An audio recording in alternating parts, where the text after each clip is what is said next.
Perkenalkan, saya Fendi dari Engage Media yang akan memfasilitasi sesi belajar daring kedua kita dari Jaringan Indonesia Inklusi yang disponsori, dibantu, didukung oleh Voice, LinkedIn and Learning. Sebelumnya saya akan menjelaskan ada tata cara untuk kawan-kawan khususnya yang menonton melalui YouTube, bagaimana nanti kita melakukan diskusi ini. Sekilas saya akan menjelaskan gambarannya adalah teman-teman akan melihat Muiz di sini, yaitu juru bahasa isyarat kita. Nanti beliau akan menerjemahkan rangkaian diskusi kita ini menggunakan bahasa isyarat sehingga kawan-kawan tuli dan hard of hearing dan kawan-kawan lain yang membutuhkan dan bisa mengakses bahasa isyarat bisa memahami diskusi kita kali ini. Diskusi ini akan berlangsung kurang lebih 2 jam sampai jam 3. Lalu berikutnya saya memperkenalkan tema kita siang hari ini. Mungkin beberapa teman yang ada di YouTube sudah membaca artikel pengantar yang kita rilis di indonesiainklusi.id di website tentang apa sih yang akan kita bahas siang hari ini. Secara singkatnya, kita akan membahas tentang bagaimana kita bisa organisasi masyarakat sipil, bisa kita sebagai individual, kita sebagai pemangku kebijakan, atau siapapun, untuk bisa bekerja bersama komunitas adat di dalam situasi yang kita sebut sebagai kesenjangan digital. Jadi di artikel pengantar kemarin ada beberapa referensi yang mungkin bisa dijadikan daftar bacaan untuk mengetahui lebih lanjut kesenjangan digital itu seperti apa sih. Nah, ada 3 aspek besar yang akan kita bahas sebenarnya, yaitu infrastruktur, akses, dan literasi. Siapa saja nih yang akan membahas ini, para pembicara kita siang hari ini? Nanti saya akan panggil satu persatu dan mohon pembicara untuk menyalakan audio dan kameranya untuk memperkenalkan diri. Untuk kawan-kawan khususnya yang belum membaca, kawan-kawan bisa mengakses artikelnya di alamat ini. Alamatnya adalah indonesiainklusi.id /kabar /sesi strip belajar strip daring strip kesenjangan strip digital. Akhirnya kita masuk ke perkenalan nih. Siapa sih sebenarnya yang akan membahas tema ini lebih lanjut di siang hari ini? Langsung aja kita perkenalan satu-satu. Saya panggil dari yang paling kiri di poster, Kang Gustaf. Kang Gustaf, apa kabar? Kabar baik, halo. Halo. Silakan Kang Gustaf. Semua. Silakan Kang Gustaf untuk perkenalan siapa, berapa lama, kegiatannya apa, dan bagaimana, singkat saja. Nanti untuk proyek-proyek yang dilakukan bisa kita bahas lebih lanjut ketika Kang Gustaf presentasi. Selamat siang buat semuanya, salam kenal, nama saya Gustaf. Terima kasih Kang Gustaf. Nanti kita bisa kenalan lebih lanjut detailnya pas sesi Kang Gustaf presentasi. Terima kasih Kang Gustaf. Berikutnya kita kenalan dengan Mbak Tiwi. Halo Mbak Tiwi. Hai, halo. Halo, wah gelap sekali Mbak Tiwi. Iya gelap banget ya ternyata. Saya Gustaf Tiwi, bisa panggil saya Tiwi. Saya program manajer Artikel 33 Indonesia. Jadi sedikit perkenalan, Artikel 33 Indonesia itu adalah lembaga penelitian kebijakan yang fokus pada isu-isu sumber daya alam, kemudian juga pembangunan sosial seperti pendidikan dan kesehatan. Oke, terima kasih Mbak Tiwi. Berikutnya, saya memanggil Mbak Tessa. Halo Mbak Tessa. Halo. Okay. Halo Mbak Tessa. Silakan.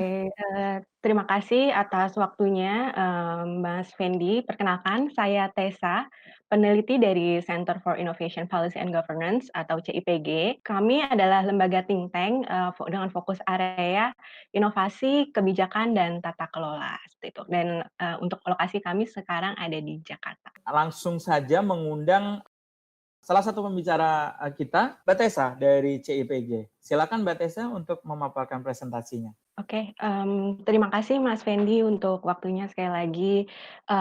Di sini saya akan mungkin banyak bercerita tentang inovasi berbasis teknologi dan ketidakberlangsungannya, karena tadi bicara tentang masyarakat adat kan ada infrastruktur, literasi digital, dan kesenjangan digital yang perlu kita perhatikan. Nah, berangkat dari penelitian yang pernah CIPG buat di tahun 2019, kami pernah buat penelitian Innovation Outlook namanya. Kami membahas 6 inovasi yang sebenarnya muncul dalam berbagai rupa atau muncul dalam keseharian kita.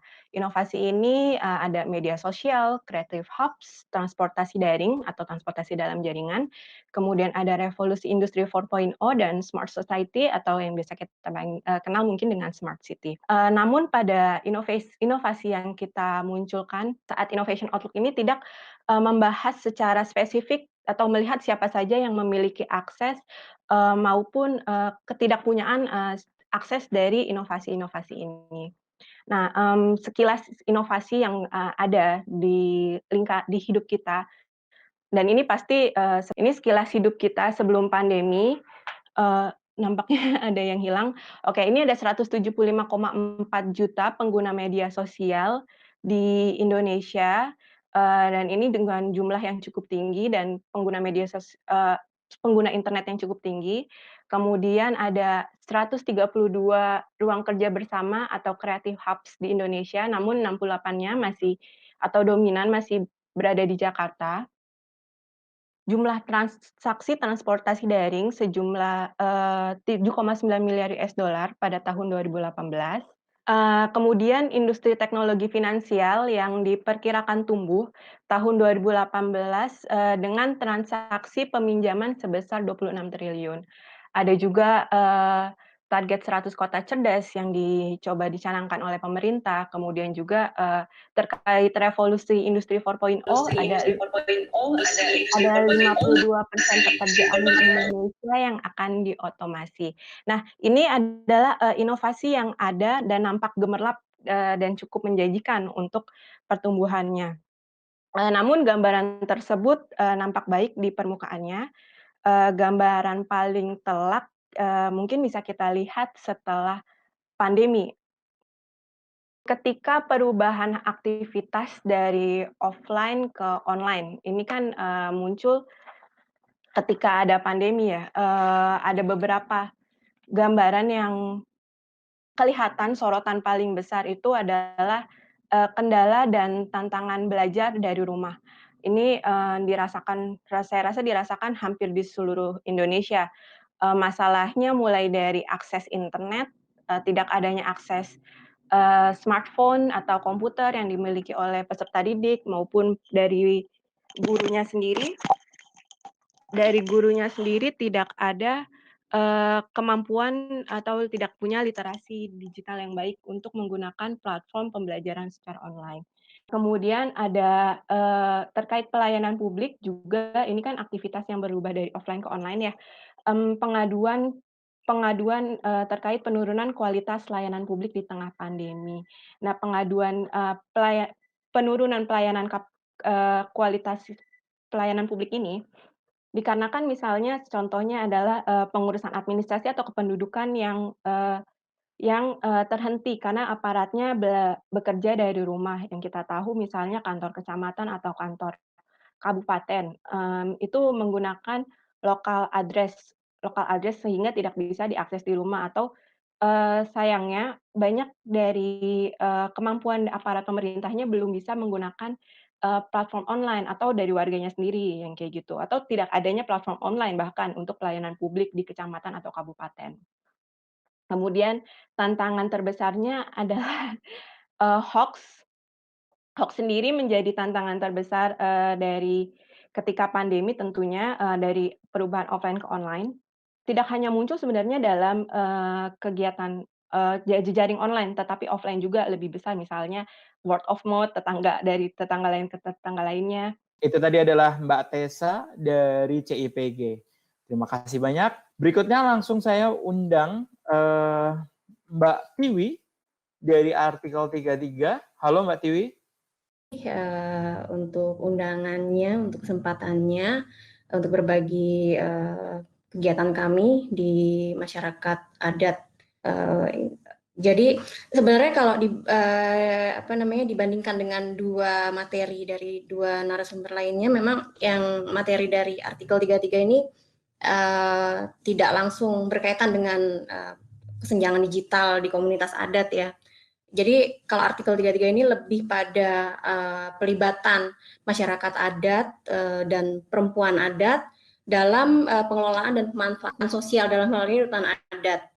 termasuk bagaimana melibatkan masyarakat adat dan perempuan adat itu dalam dalam penentuan, misalkan melalui desa, bagaimana menggunakan dana desa, bagaimana menggunakan BUMDes sebagai fasilitas yang potensial untuk pengelolaan hutan adat, termasuk juga bagaimana menggunakannya sebagai salah satu sebagai salah satu alat untuk mengadakan infrastruktur di komunitas adat, termasuk internet misalnya.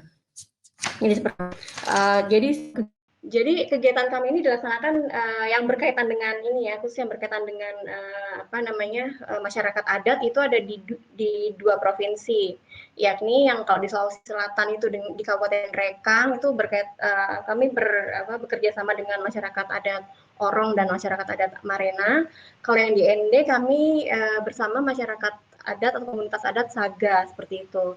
Ya, jadi ini sebenarnya ini frameworknya itu jadi kami memang untuk pemberdayaan masyarakat adat dan perempuan adat ini bekerja di tiga ranah, yaitu ranah rumah tangga, kemudian ranah komunitas desa, dan ranah tingkatan yang lebih luas lagi, yang lebih tinggi lagi, misalkan kabupaten gitu. Ini terkait dengan dengan temuan studi baseline sebelum melakukan intervensi, baik intervensi berupa training di masyarakat adat maupun advokasi di ranah pemerintah kabupaten maupun pemerintah nasional.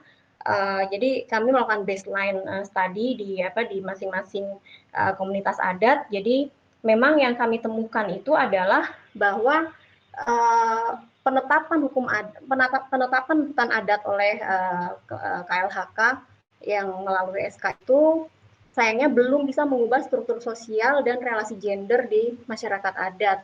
Jadi saya gambarkan sedikit ya bagaimana situasi di masyarakat adat yang kami teliti itu. Jadi di sana itu memang struktur sosialnya begitu tajam, begitu kelihatan gitu antara mereka yang ada pada struktur sosial adat dan masyarakat adat yang non elit gitu.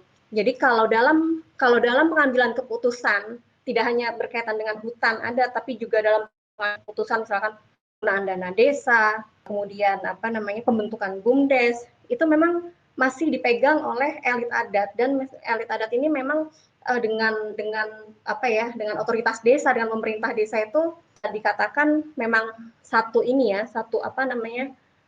kesatuan gitu.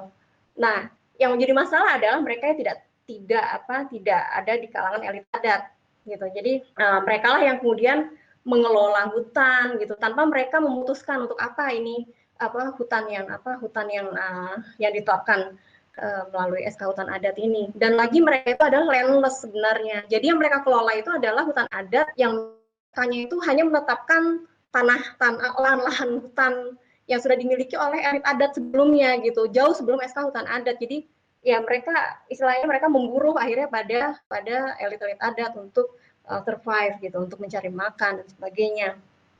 Nah, itu banyak sekali komoditasnya, ada kopi, sebagian besar kopi memang. Nah, kemudian next.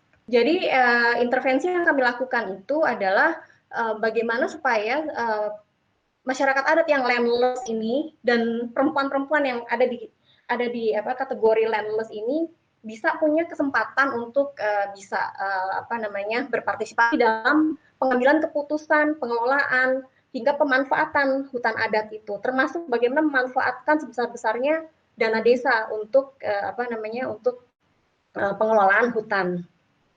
Ya, jadi selain bekerja di masyarakat adat, kami juga bekerja dengan DPMD, Dinas LHK, KPH, Kesatuan Pengelolaan Hutan, dan nasional kami membuka ruang juga dengan KLHK. Nah, dari hasil kegiatan ini memang kalau paling sulit itu memang kita melakukan intervensi besar-besaran kepada masyarakat adat yang landless ini untuk bisa terlibat dalam kegiatan pengambilan keputusan terutama. Jadi terutama bagi perempuan. Jadi bagi perempuan adat ini memang untuk hadir dalam pengambilan keputusan adat, keputusan desa itu sangat sulit karena ada banyak faktor ya, misalkan waktu. persoalan waktu selalu malam kalau untuk pengambilan keputusan atau untuk rapat-rapat adat, untuk musyawarah desa, itu seringkali mengambil waktu-waktu yang perempuan memang sangat sulit untuk terlibat di dalamnya. Intervensi ini kita lakukan dengan mengubah persepsi soal waktu. Kemudian memang waktu berubah. Tadinya malam, kemudian kita ubah jadi waktu-waktu di mana perempuan pasti bisa ikut, misalkan waktu-waktu setelah anak makan siang seperti itu, sore misalkan jam 3, jam 2, jam 3. Akhirnya memang hasilnya adalah perempuan adat dapat terlibat dalam dalam pengambilan keputusan baik musyawarah desa maupun musyawarah adat. Nah, tapi satu lagi peran penting adalah seperti ini tadi saya bilang, memang agak sulit ya karena otoritas adat dan elit desa itu kan menjadi satu kesatuan gitu. Nah, di sini memang kita membutuhkan sekali peran-peran yang bisa membuat perempuan adat yang landless itu menjadi percaya diri untuk untuk masuk ke dalam forum-forum diskusi adat dan desa. Biasanya kita menggunakan beberapa lembaga-lembaga yang memang mereka biasa bekerja untuk memberdayakan perempuan-perempuan di ranah rumah tangga. Misalnya salah satu hal ini nggak cuma di hutan sosial, di kasus hutan sosial aja ya, tapi juga di riset-riset kami yang lain yang terkait dengan pembangunan desa. Dan kami sering melibatkan itu pendamping desa, karena pendamping desa ini kita menilai bahwa mereka agak berbeda posisinya dibandingkan dengan otoritas adat, pemerintah adat gitu. Jadi pemerintah desa bahkan, karena mereka kebanyakan itu adalah ex fasilitator PNPM desa sebelumnya. Jadi memang bantuan dari mereka ini sangat bisa mempengaruhi perempuan-perempuan adat yang landless tadi itu. Nah, termasuk juga misalkan kita pakai PPKBD gitu. Jadi kayak mereka tuh kayak penyuluh untuk Pokja, kampung KB seperti itu. Jadi mereka juga bisa bisa mendorong dari mulai rumah tangga gitu, meyakinkan bahwa perempuan bisa ikut dalam pengambilan keputusan desa maupun keputusan adat. Nah, seperti itu. Ya, hasil lainnya yang terakhir itu adalah dengan melibatkan dengan melibatkan beberapa pihak. Akhirnya untuk kasus Orong sendiri sekarang sudah ada MOU masyarakat adat Orong, kita sudah ada MOU, itu hasil yang paling terakhir kemarin sebelum pandemi ya. Jadi MOU itu berisi tentang kesepakatan antara desa dan adat bahwa desa, karena Orong ini kan agak agak luas, jadi dia mencakup beberapa desa, ada beberapa desa dan ada kesepakatan tiap kepala desa yang masuk dalam cakupan hutan adat Orong itu bersedia untuk mengalokasikan dana desa, terus kemudian memaksimalkan peran BUMDes untuk pengelolaan hutan adat seperti itu. Itu yang terakhir, output yang dihasilkan terakhir kali. Kemudian terkait dengan MOU sendiri, nah ternyata yang menarik adalah keberhasilan di satu masyarakat adat ternyata itu mempengaruhi daerah intervensi kita yang lain, misalkan di Marena dan di Saga gitu. Jadi ternyata ada keberhasilan orang ternyata bisa istilahnya merebut fasilitas-fasilitas adat untuk pembangunan hutan adat, untuk pemberdayaan komunitas adat. Akhirnya mereka berlomba-lomba gitu untuk bisa mengambil praktik baik, mengambil langkah-langkah yang dipraktikkan di Orong untuk diterapkan juga di daerah di komunitas adat mereka, termasuk terutama di Saga, karena Saga sendiri hutan adatnya itu masih dalam proses registrasi, belum certified gitu. Jadi memang jalannya masih panjang. Nah, seperti itu. Jadi mereka dari awal sudah aware bahwa ada nih fasilitas-fasilitas adat yang memang fasilitas desa yang bisa digunakan untuk pengelolaan hutan adat maupun pemberdayaan komunitas adatnya. Oke. Nanti kita akan bahas lebih lanjut ya Mbak Tiwi. Terima kasih banyak untuk materinya. Itu tadi adalah Mbak Tiwi dari artikel 33, kawan-kawan semua. Berikutnya, sebelum masuk ke sesi berikutnya, saya ingin sekali lagi mengingatkan ke teman-teman yang menonton ini di YouTube, silakan untuk menulis pertanyaan kawan-kawan melalui kolom komentar di YouTube. Berikutnya, saya ingin memanggil Kang Gustaf dari Common Room, yang tadi sempat sudah dimention oleh Mbak Tessa juga, kemudian oleh Mbak Tiwi juga, gitu kan. Silakan Kang Gustaf diceritakan. Terima kasih, Kang. Saya mau cerita sedikit pengalaman dari kegiatan kita ngembangin infrastruktur internet berbasis komunitas di Kasepuhan Cipta Gelar. Kita mulai dari sini ya.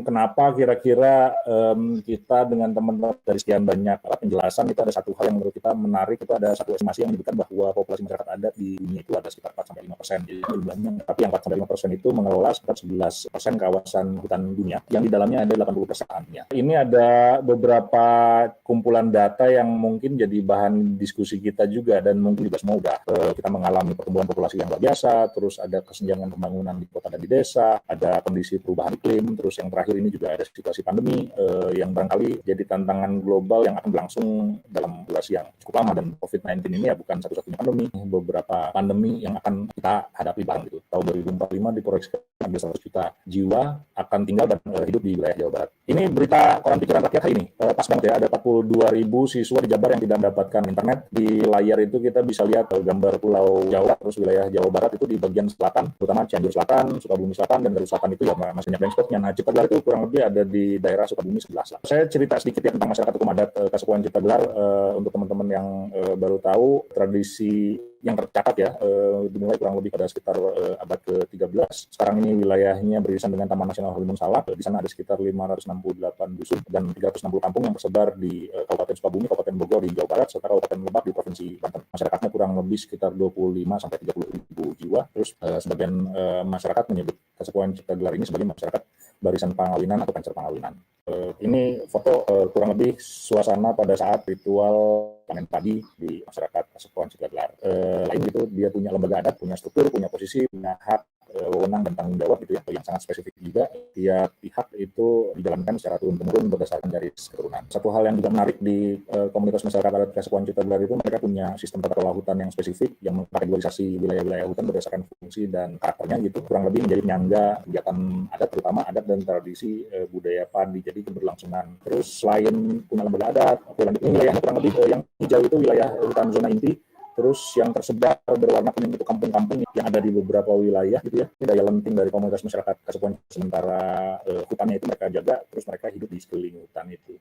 Nah, ini tahun 2017 itu kita bikin pemetaan ruang budaya, coba untuk mengidentifikasi wilayah zona hutan ini dan kandungan yang ada di dalamnya. Terus kita juga coba bikin semacam studi hidrologi untuk mengetahui kenapa hutan zona inti itu dilindungi dan diatur secara ketat oleh adat. Dan di sana kita bisa lihat bahwa wilayah zona inti ini adalah wilayah di mana sumber air dan unsur hara yang penting untuk keberlangsungan budaya padi itu berasal. Jadi hutan itu ya sangat terkait erat dengan budaya dan tradisi masyarakat Cipta Gelar. Terus mereka juga punya sistem tata kelola air yang sangat spesifik, punya semacam menteri pengairan gitu ya, yang bertanggung jawab merawat sumber air dari hulu sampai ke air itu dimanfaatkan untuk kebutuhan sehari-hari.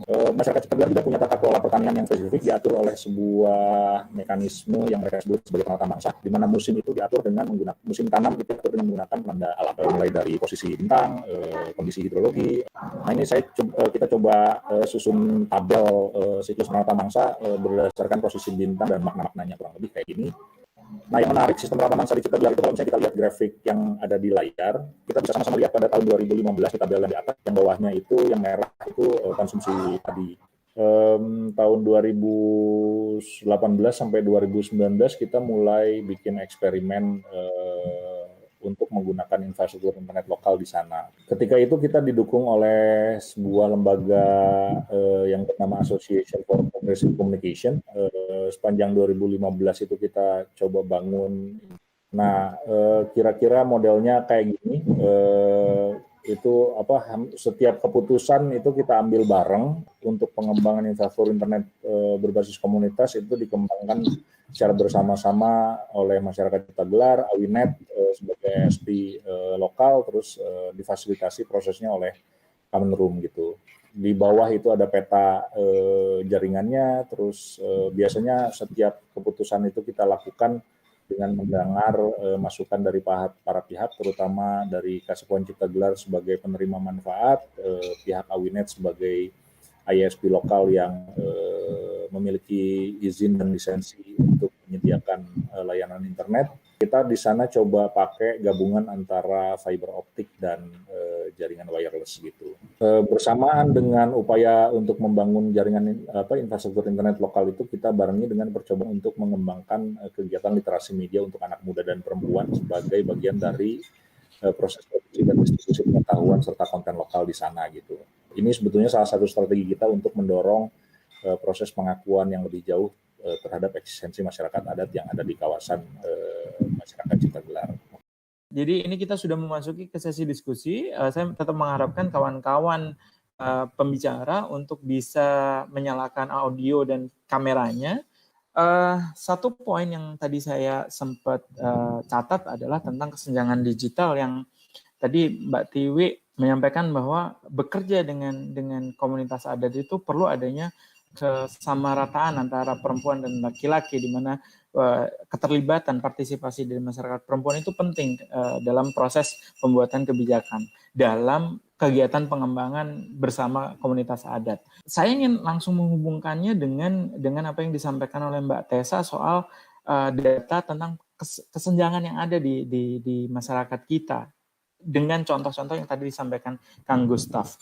Bagaimana sih kita, kalau Kang Gustaf sudah turun di lapangan langsung, bagaimana Kang Gustaf itu menyampaikan itu bahwa ada kesenjangan dan kebutuhan internet itu penting. Hal-hal seperti itu bagaimana prosesnya Kang Gustaf? Dan silakan juga nanti Mbak Tiwi dan Mbak Tessa yang untuk merespon juga. Silakan. Prosesnya sih panjang juga ya. Kita waktu pertama kali membangun jaringan itu kan sebetulnya dari Kominfo itu ada program PLK ya dulu ya. Jadi penyediaan layanan internet di kampung-kampung pakai visa, tapi visa itu kan mahal. Nah, karena waktu itu konsepnya adalah penyediaan internet gratis pakai dana subsidi. Kalau misalnya mata anggarannya terhenti, ya otomatis layanannya juga terhenti. Nah, di Ciptagelar sendiri sebetulnya udah ada sih beberapa provider yang menyediakan layanan internet, tapi juga kualitasnya nggak memadai. Kalau misalnya di daerah pedesaan itu kan, sayangnya untuk akses internet itu ada semacam, saya nggak tahu apakah itu kebijakan resmi bisnis gitu atau bukan, tapi ada semacam grading ya. Jadi kualitas layanan internet itu semakin ke pinggir biasanya semakin buruk. Terus selain grading itu ada semacam bottlenecking juga, saking banyaknya yang membutuhkan layanan internet, sementara kapasitas jaringannya kecil ya otomatis kualitas layanan itu juga tidak maksimal. Nah ini yang kemudian kita switch ke teknologi jaringan radio.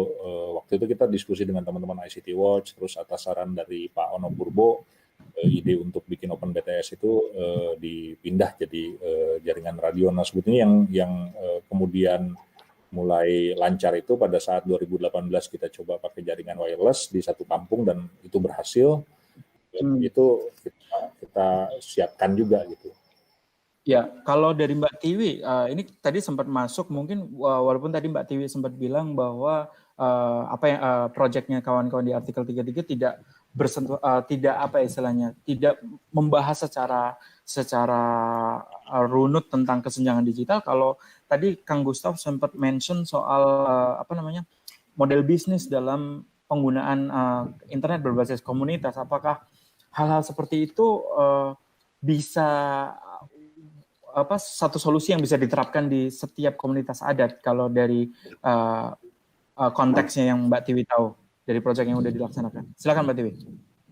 Iya, ini sebenarnya informasi yang kita dapat justru setelah ketika pandemi ini ya, baru masyarakat adat itu punya kebutuhan tersebut gitu. Karena memang sehari-hari sih sebelumnya ketika tidak ada pandemi, memang mereka tampak terbiasa dengan tidak ada jaringan internet seperti itu. Jadi kalau ada pun itu harus di tempat tertentu, titik tertentu gitu. Misalkan di tempat yang agak tinggi dan sebagainya. Nah, tapi kalau kebutuhan sendiri dan awareness untuk memasukkan dalam agenda perencanaan dalam prioritas penggunaan dana desa itu baru ada di saat pandemi ini justru. Baik masyarakat adat juga ternyata punya perkiraan bahwa ini kondisi pandemi ini mungkin akan sampai tahun depan mungkin. Jadi momentum ini yang membuat awareness. Menanggapi berarti ini menjadi salah satu momentum baik yang bisa digunakan untuk perencanaan dana desa di komunitas-komunitas adat untuk bisa mengadakan infrastruktur internet gitu ya. Nah, kalau berkaitan soal infrastruktur internet nih, saya ingin memanggil Mbak Tessa. Tadi sempat membahas tentang kesenjangan digital secara overview-nya, helikopter view-nya dari sudut pandang yang lebar, bagaimana nantinya dana-dana desa ini diaplikasikan untuk pembangunan infrastruktur, lalu berkaitan dengan yang tadi Mbak Tessa sampaikan soal literasi, karena kan saya pribadi mempercayai infrastruktur saja mungkin belum cukup gitu loh. Perlu ada perencanaan yang lebih pasti, khususnya terkait literasi digital, sehingga kesenjangan itu nantinya tidak bisa sedikit tertutup lah. Nah, respon dari Mbak Tessa gimana nih soal hal ini?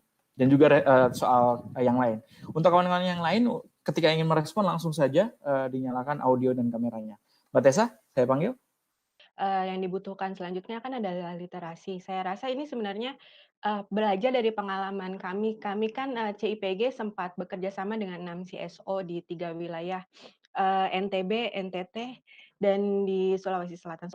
Dari 6 wilayah tersebut, kemudian ada juga yang memang bersangkutan dengan masyarakat adat di Aman Sumbawa. Waktu itu kami bekerja sama, bermitra dengan Aman Sumbawa dan Pasir Putih di Lombok Utara.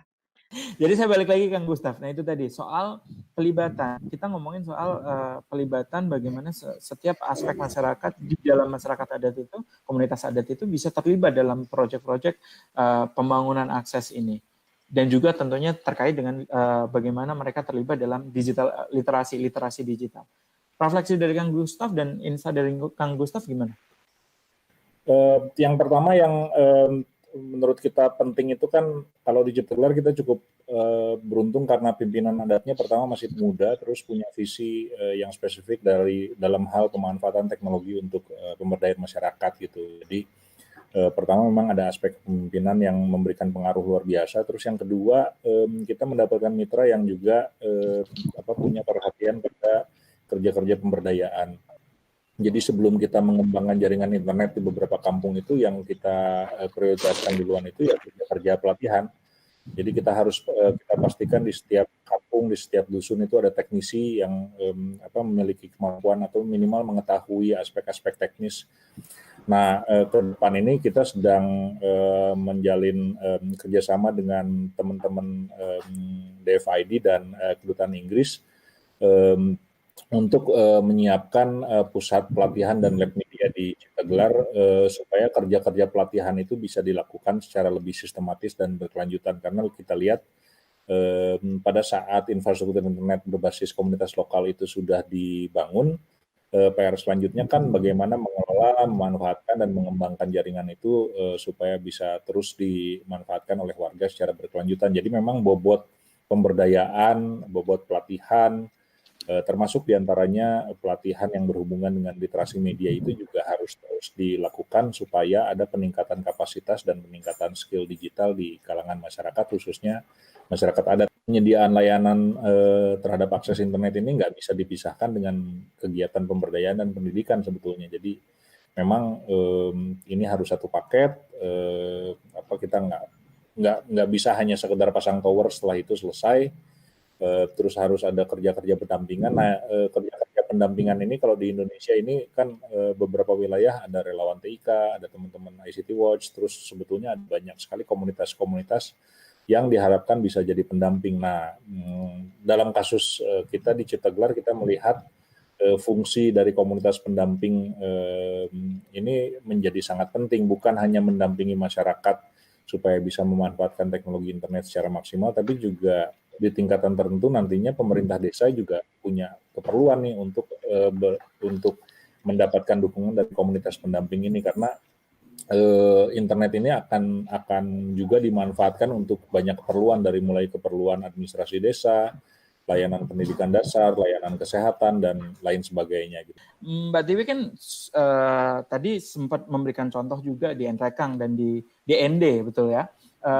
Itu bagaimana kerjanya, dan saya ingin lebih spesifiknya terkait pendanaan, karena tadi muncul sering kali muncul tentang dana desa, pemanfaatannya dan penyerapannya, terus bagaimana kebijakan pemerintah daerahnya terkait alokasi dana desa. Dari Mbak Tiwi sendiri seperti apa pandangannya? Silakan Mbak Tiwi. Ya, kalau terkait dana desa sendiri, terkait penyerapannya, pertama sangat bergantung pada siapa ya kepala desanya gitu. Kalau kepala desanya inovatif, punya visi yang bagus, biasanya memang penyerapan dana desa itu sangat sangat maksimal dan sangat bermanfaat.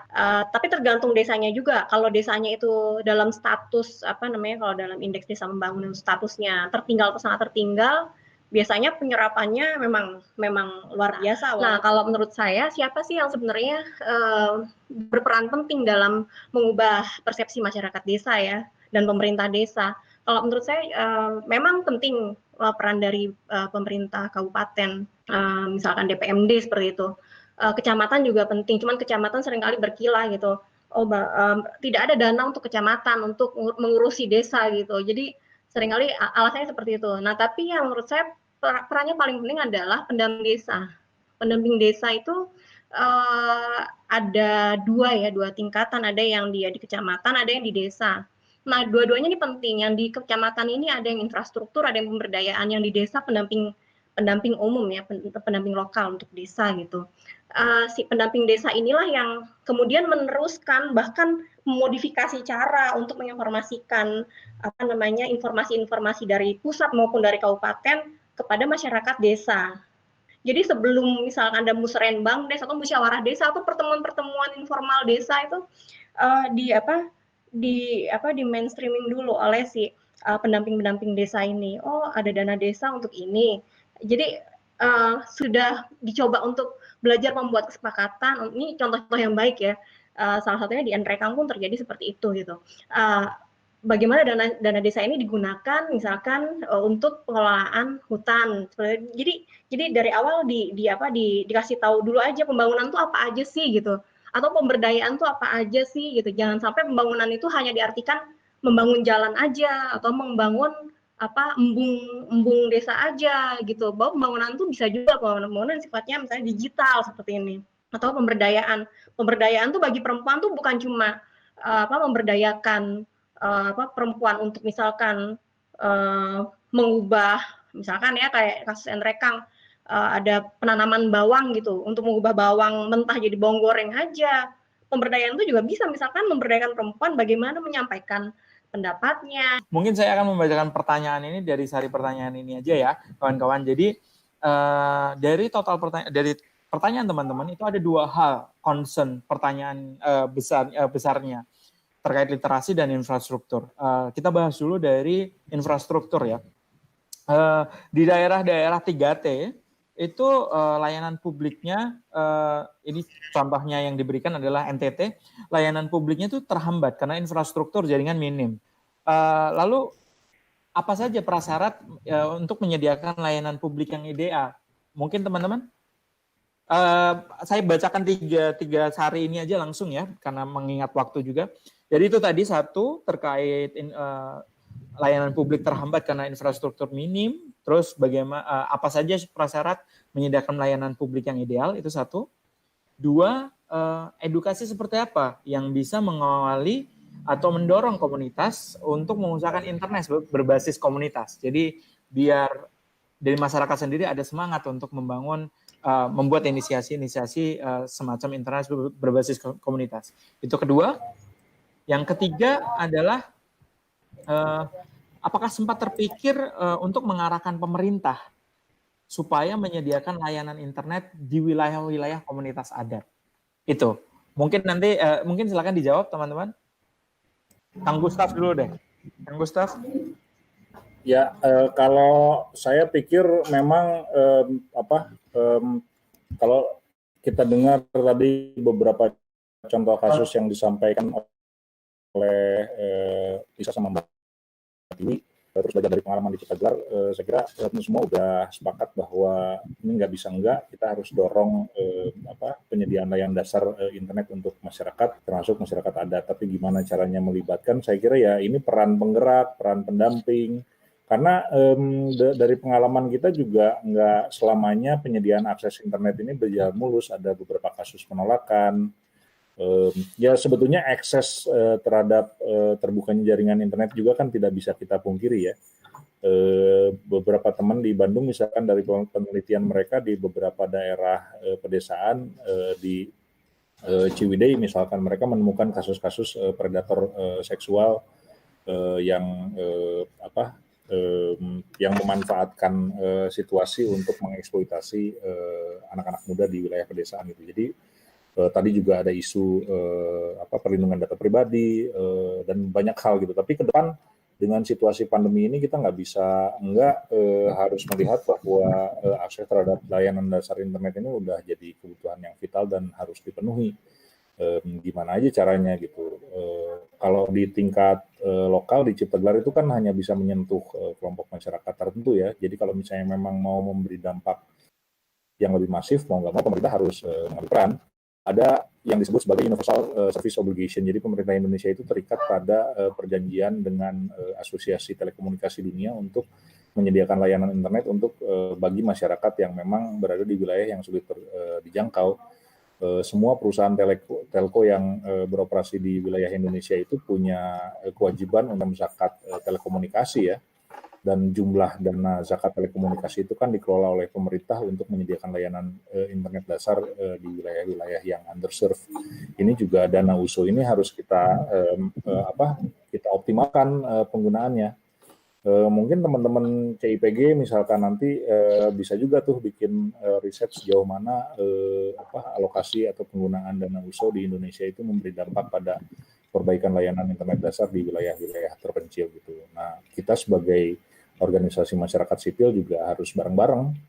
Kolaborasi saya sendiri dengan beberapa teman sekarang sedang menjajaki upaya untuk berkomunikasi dengan rekan-rekan di Kemendes gitu, karena kan kebijakan afirmatif itu harus datang dari dua lini ya, di tingkat desa, pemerintah desa harus bergerak gitu, harus mengusulkan, terus di tingkat pemerintah khususnya Kementerian Desa itu juga harus ada kebijakan afirmatif yang mendorong alokasi penggunaan dana desa atau BUMDes. Kalau saya membayangkan di tingkat yang teoritik sebetulnya sangat mungkin untuk bikin micro ISP BUMDes dalam bentuk micro ISP yang menyediakan layanan dasar internet untuk wilayah pedesaan. Cuma kan itu perlu perangkat kebijakan yang melibatkan kementerian dan lembaga terkait, mungkin pihak dari Kominfo, dari Kemendes. Saya nggak tahu siapa yang punya kewenangan untuk mendorong kementerian dan lembaga terkait ini untuk duduk satu meja dan merumuskan strategi serta kebijakan yang bisa mendorong penetrasi internet di wilayah-wilayah yang sulit dijangkau. Oke, kalau gitu saya pas ke Mbak Tiwi sama Mbak Tessa, gimana responnya soal bagian infrastruktur tadi? Ada 3 poin yang menjadi pertanyaan kawan-kawan di YouTube, gitu. Silakan Mbak Tiwi, Mbak Tessa. Oke, aku dulu ya. Mungkin saya akan jawab yang kedua dulu ya. Ini kalau karena ini yang paling bisa saya jawab untuk sesuai dengan proyek kami. Nah, kalau di ketiga lokasi studi kami itu memang kalau dilihat memang yang penting itu adalah menumbuhkan kepentingan akan jaringan internet dulu gitu supaya mereka mau misalkan membawa jaringan internet itu sebagai item dalam dalam alokasi dana desa ini gitu. Jadi kalau di masyarakat adat di dalam kasus hutan adat ini memang mesti dilihat juga yang punya kepentingan besar terhadap internet itu memang masih mereka yang punya lahan gitu, yang akhirnya punya produk yang harus mereka jual, dan menjual itu kan harus berhubungan dengan berbagai pembeli gitu, pembeli besar maupun pembeli kecil gitu, dan itu butuh internet gitu. Yang punya kepentingan itu masih mereka yang punya lahan. Nah, supaya kepentingan itu ada, pertama ya mereka harus punya lahan dulu, mereka harus punya kemampuan menjual dulu gitu. Sehingga mereka nanti terdorong gitu untuk bisa punya keinginan untuk saya ternyata butuh internet, menghubungkan saya dengan para pembeli. Kang Gustaf, gimana kalau dari Kang Gustaf dan pandangan di komunitas dan juga pengalaman Kang Gustaf? Ya kalau di Indonesia nih gerakan internet rakyat ini kan udah berlangsung cukup lama dan jadi bahan pembelajaran oleh banyak negara ya, mulai di Afrika, Amerika Latin. Lihat Indonesia ini sebagai contoh kasus menarik karena memang ada banyak sekali gerakan-gerakan berbasis komunitas yang terkait dengan pemanfaatan jaringan internet. Dan saya kira ini bisa jadi agenda bersama ya, gimana caranya supaya penyediaan akses internet yang terjangkau dan bisa diandalkan untuk masyarakat pedesaan dan wilayah-wilayah yang sulit dijangkau ini jadi agenda perjuangan bersama juga. Yang nggak ada solusi mudah, tapi karena sekarang tekanan situasi pandemi ini juga luar biasa, saya kira semua pihak mau nggak mau harus menerima bahwa akses layanan dasar terhadap internet ini udah jadi kebutuhan vital yang harus dipenuhi oleh lembaga negara gitu. Jadi diskusi kita sore ini saya kira langkah awal untuk merintis jalan ke arah sana. Sebetulnya banyak pihak yang juga punya kepedulian yang sama sih. Saya udah diskusi dengan teman-teman relawan TIK, terus belajar banyak juga dari teman-teman ICT Watch.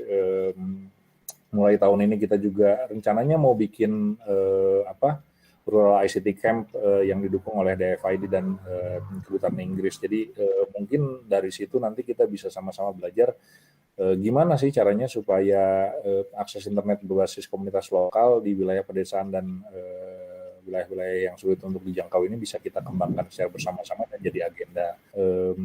Mengingat Indonesia ini kan ribuan pulau, jumlah desanya juga banyak banget gitu ya. Di Jawa Barat aja udah ada berita hari ini udah ada 42.000 siswa yang nggak kebagian, yang tidak mendapatkan layanan internet untuk proses pembelajaran. Itu di Pulau Jawa dan Jawa bagian Barat, apalagi di luar Jawa, yang mana kondisi infrastruktur dan biaya untuk mengakses internetnya juga kan nggak murah gitu. Ini yang Oke, terima kasih. Terakhir dari saya ingin menanyakan soal kita saat ini tergabung dalam jaringan Indonesia Inklusi nih, Kang, Mbak Tessa dan Mbak Tiwi. Apa sih yang kiranya bisa dilakukan bersama oleh kawan-kawan untuk bisa mendukung ini, bahwa penyediaan akses untuk semuanya, termasuk di kawan-kawan komunitas yang masuk daerah 3T gitu. Apa sih yang approach-nya, pendekatannya itu seperti apa? Ya, kalau saya sih ngelihat sekarang kita perlu getuk tular ya. Sebetulnya yang udah duluan kan gerak ini ada teman-teman relawan TIK, ada teman-teman ICT Watch. Mereka nih sebenarnya para pelopor yang terus mendorong dan mendampingi masyarakat di beberapa wilayah. Cuma memang kalau untuk sampai ke level desa, saya lihat memang tantangannya juga luar biasa. Tadi Teresa sama sama Mbak Tiwi udah kasih gambaran sih sebetulnya di setiap desa itu ada pendamping. Nah, gimana caranya supaya pendamping ini juga kapasitasnya bisa terus ditingkatkan untuk agenda-agenda spesifik yang berhubungan dengan penyediaan layanan internet murah untuk warga. Nah, ini prosesnya kan panjang ya, kita nggak bisa kasih solusi satu hari selesai. Jadi harus diiterasi terus-menerus gitu ya. Terus setiap ada inspirasi baik itu sebaiknya kita sebarkan. Terus tadi Mbak Tiwi juga kasih tahu ya, kalau misalnya ada buku pembelajaran itu akan lebih baik. Di Google tadi saya share buku pengalaman pengembangan jaringan internet berbasis komunitas di Cipta Gelar. Nah, dalam waktu dekat rencananya dengan teman-teman ICT Watch dan relawan TIK ini kita mau bikin semacam workshop untuk bikin kayak buku panduan sederhana gimana caranya supaya kita bisa membangun internet berbasis komunitas gitu.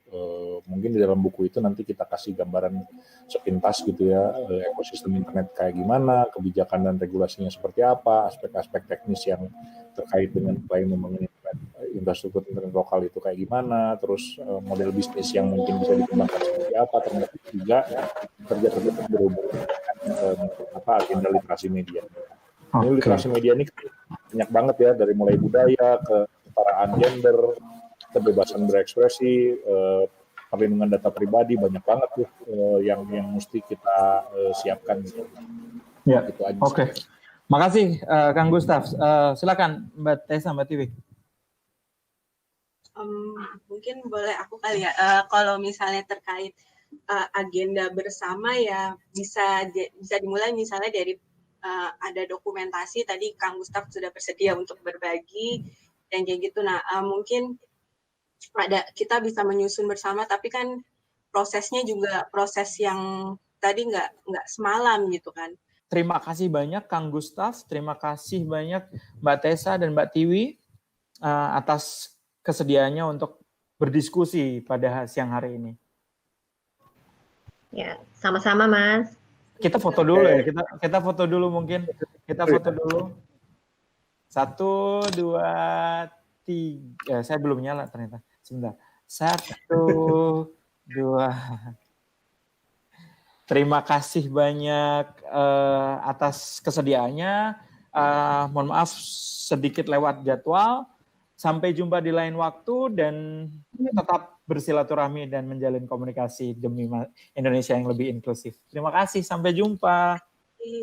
Yuk.